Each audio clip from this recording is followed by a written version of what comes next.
Ada aturan dalam ilmu hadis. Jadi di antara aturannya itu sebuah riwayat itu menjadi kuat meskipun asal usulnya riwayat yang lemah kalau menjadi perilaku sosial. Karena perilaku sosial itu menunjukkan didikan atau pendidikan atau tarbiyah dari leluhur sampai kita. Misalnya saling memaafkan. Itu hadis tentang persisnya saling memaafkan mungkin banyak yang masalah ketika teksnya ada yang sampai menyebut fatasofaha salaman. Bisa orang berdebat hukumnya salaman kayak apa, apalagi musim sekarang. Orang saling curiga untuk nggak salaman itu.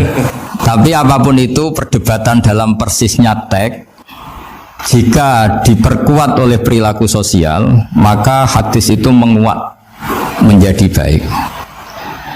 Saya mulai dari status kehambaan. Memang untuk menjadi ahli surga itu kita tidak boleh menandingi Tuhan, menandingi kekuasaan Allah. Sehingga syarat dasar masuk surga itu harus abdullah, kita berstatus hambanya Allah. Disebut fadkhuli fi ibadi, masuklah dulu sebagai hambaku. Jadi kita berstatus sebagai hambanya. Baru setelah layak jadi hambanya, baru wadkhuli jannati, baru berstatus layak sebagai ahli surga. Jadi status kehambaan ini kita mantapkan dulu. Jangan ada status lain kita di depan Allah kecuali status kehambaan. Saya punya analogi dan itu saya ulang-ulang karena di antara ciri Quran itu mengulang-ulang sesuatu yang harus jadi pegangan. Saya ulang lagi, di antara ciri Quran itu mengulang-ulang sesuatu yang jadi pegangan. Jika kita belajar ilmu fisika atau ilmu apa saja, maka kita akan bicara materi sesuai statusnya. Jadi kita harus latihan untuk iman kepada Allah. Saya tanpa mengurangi rasa hormat, saya memberi contoh begini. Ini jam, materinya dari besi. Ini kertas, materinya ya kertas. Tentu secara fisik, orang akan bilang jam ini lebih kuat timbang kertas. Dan itu pasti dibenarkan dari segi materi. Tapi kalau Anda beragama dan Anda tahu bahwa pengendali alam raya ini Allah Ta'ala, maka kamu akan bilang, terserah Gus Baha gitu. Bisa saja jam ini saya punya niat saya hancurkan, kertas yang lemah ini saya simpan. Sehingga jam tangan ini 5 menit lagi saya hancurkan sehingga benar-benar rusak. Sementara kertas ini saya simpan sampai bertahun-tahun awet.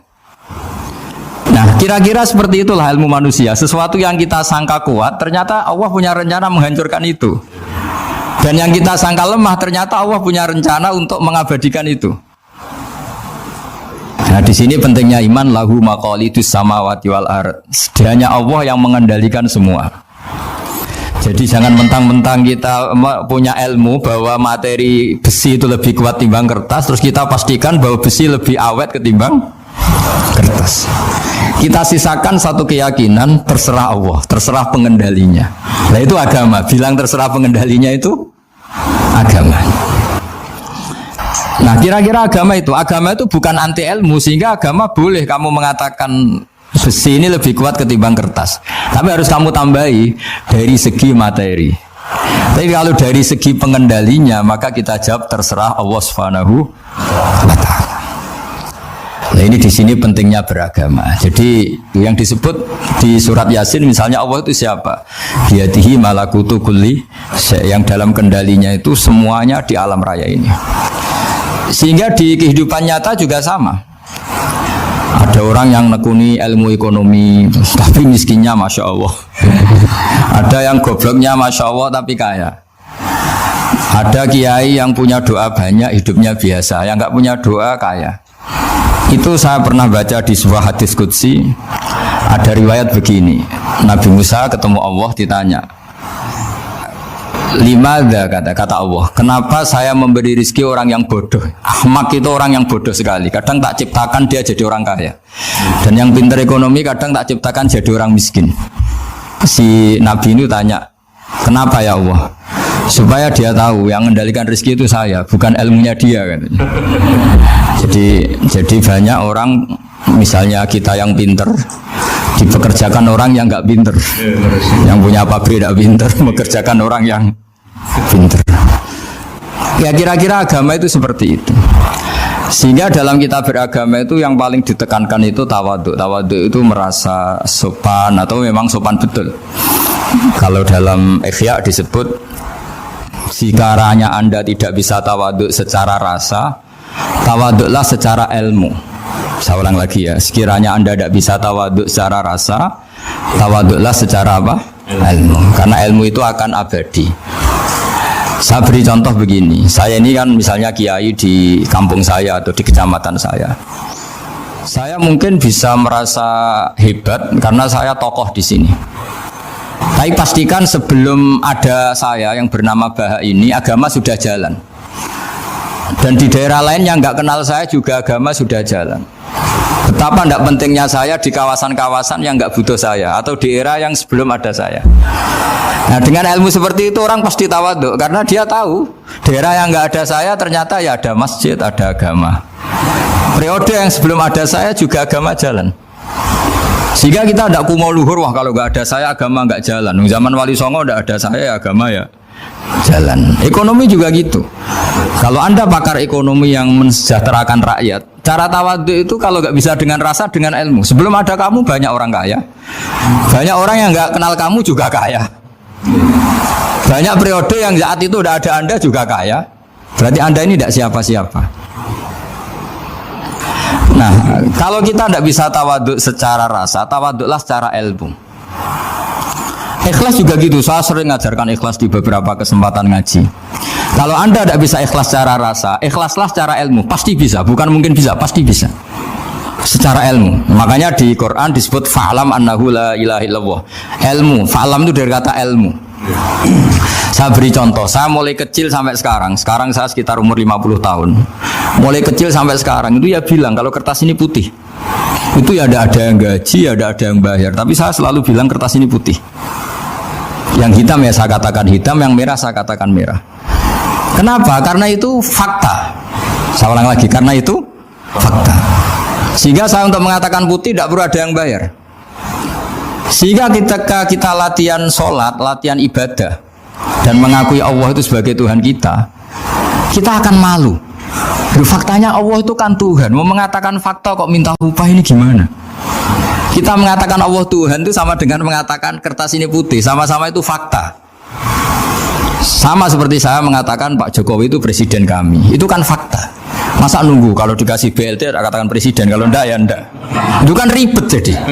Pak Panut misalnya rektor UGM. Mbok saya agak digaji di sana atau tidak kerja di sana bilang kalau beliau itu rektor. Pak Ganjar gubernur Jawa Tengah. Mbok saya dikenal apa enggak ya beliau tetap gubernur. Lama sekali kita mengatakan fakta itu ikhlas. Ikhlas itu artinya enggak minta apa-apa. Karena kita ingin ngomong sesuai fakta. Nah Allah Tuhan itu fakta gitu. Nah kenapa untuk mengatakan Allah Tuhan nunggu? Bah, saya ini Tuhan kamu. Ya nunggu dulu Gusti, kalau engkau masukkan kami ke surga, engkau Tuhan. Kalau enggak ya enggak jadi. Itu tidak bisa seperti itu. Ya Allah tetap Tuhan. Nah, kalau Anda tidak bisa ikhlas secara rasa, ikhlaslah secara ilmu. Ilmu ya tadi kita akan selalu bilang yang putih putih, yang hitam hitam. Makanya ini pentingnya ilmu. Tawaduk juga gitu. Kalau Anda ditakdir orang yang GR, yang gede rumongso, ditakdir orang yang kumo luhur, secara rasa bisa dilawan secara ilmu. Ada periode di mana sebelum ada kita yang kaya ya banyak, yang dapat hidayat ya banyak, yang terpelajar ya banyak. Ada daerah yang nggak kenal kita, nyatanya pendidikan di situ jalan, sistem sosial baik. Betapa tidak pentingnya kita. Nah, ini nanti memaksa kita atau melatih kita untuk tawaduk. Nah dari hikmah ilmu itu kemudian kita minta maaf sama orang lain itu mudah. Karena kita sadar bahwa adanya kita ini problem. Saya sering digojok orang-orang kaya. Orang-orang kaya itu ya kadang agak kurang ajar tapi nggak bisa dibantah. Begini, pernah tanya saya gini, Gus, saya ini punya mobil mahal, harganya 2 miliar. Kayaknya yang berak pakai jalan raya saya kan. Kok bisa bayarnya pajak saya mahal? Sehingga kayaknya paling pantas saya. Yang naik ontel itu kan nggak bayar pajak, harusnya nggak boleh pakai jalan gitu sih. Terus saya bilang, mbah-mbahnya yang naik ontel itu pejuang, bapak kamu enggak, kata saya. Kamu nggak warisnya, kata saya. Artinya ada teori dalam kitab hikam itu kitab tasawuf dalam pesantren. itu kebaikan saja di soal. Di antaranya itu manusia itu siapa? Manusia itu mangkanat mahasinuhu masawiyah, fakih fala takunu masawihi masawiyah. Manusia itu orang yang saat baik saja ada salahnya, apalagi pas salah. Makanya saya pernah diskusi sama kiai besar, guyonan sama saya. Kita kalau kiai besar sebaiknya kalau diundang di musala kecil datang apa enggak? Kata kiai yang satu, jangan datang Gus, itu jatahnya kiai kecil. Terus kata yang satu, datang Gus sebagai bukti tawaduk bahwa kita kiai besar pun mau diundang yang kecil. Akhirnya kita ini ya kadang datang kadang enggak, karena kadang kita enggak datang supaya jatah rezeki kiai kecil enggak terambil. Kadang ya mau datang supaya dikira tawaduk. Makanya kalau seorang profesor sering turba di bawah itu ya kasihan yang S1, SPDI itu kan nanti gak jadi bintang kalau profesornya sering turun. Kalah terus itu. Jadi kadang-kadang itu orang itu harus berpikir secara ilmu, jangan rasa terus. Jadi itu ilmu. Jadi semua yang kebaikan yang kita lakukan itu secara ilmiah bisa diperdebatkan. Ada orang senang ngomong serius supaya bangsa ini maju. Tapi bapak saya itu pesan saya, kamu kalau ngiyai itu jangan sering ngomong serius kan. Masyarakat sudah capek mikir utang, mikir keluarga. Udah gitu sowan kiai dijak ngomong serius lagi nanti capek kan. Sehingga kiai-kiai dulu tuh kalau ketemu orang ya guyon terus. Karena tahu masyarakat sudah capek. Sudah banyak yang takut tanggal kredit gitu. Sudah takut tanggal kredit, takut problem sowan kiai diancam neraka lagi, itu kan ketakutan berkali-kali.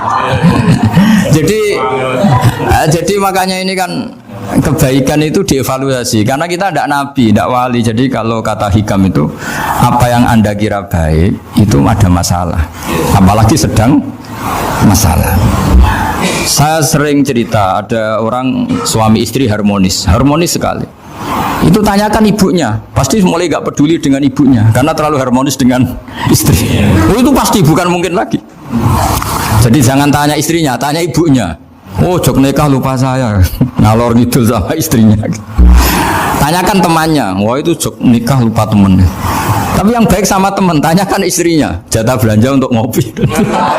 Ya begitu terus itu. Jadi siklus sosial itu. Nah di sini pentingnya saling minta maaf karena dalam kebaikan kita pasti ada kesalahan. Ketika karir kita baik di pemerintahan maupun di kampus, pasti dengan sendirinya ada yang agak tersingkirkan. Meskipun itu sudah hukum alam, tapi apapun itu kita harus minta maaf. Maka kita tetap istighfar, tetap saling minta maaf. Di sini pentingnya dawuhnya para wali-wali. Dulu ada istilah wastighfaruna yahtaju ilal istighfar. Ketika kita minta maaf, sebetulnya minta maaf sendiri itu butuh minta maaf lagi. Minta maaf lagi itu butuh minta maaf lagi. Misalnya saya dengan Mas Hilmi ini akrab, pernah pakai uangnya misalnya. Itu kadang kita bayar itu malah tersinggung, kok kayak orang lain saja bayar. Minta maaf juga gitu. Kalau kamu punya teman akrab terus minta maaf resmi itu tersinggung, kayak wong liya ae jaluk sepuro. Jadi kadang jaluk sepuro itu malah masalah. Itu kan sama, kamu punya teman akrab terus kalau mau main assalamualaikum sakit masuk nopo boten angsal boten boleh nggak main, itu mesti teman kamu tersinggung, kok kayak orang lain saja. Artinya ketika Anda merasa benar karena protokoler ketika masuk ke teman, ternyata itu salah. Teman kamu maunya nggak protokoler karena sudah akrab. Tapi ketika kita merasa akrab, ternyata selonang-selonang dianggap problem, kita tidak pernah tahu. Nah di sini kata ulama-ulama, minta ampun itu kebutuhan manusia karena dalam kebaikan kita pasti ada kesalahan. Makanya disebut wastighfaruna yahtaju ilal istighfar.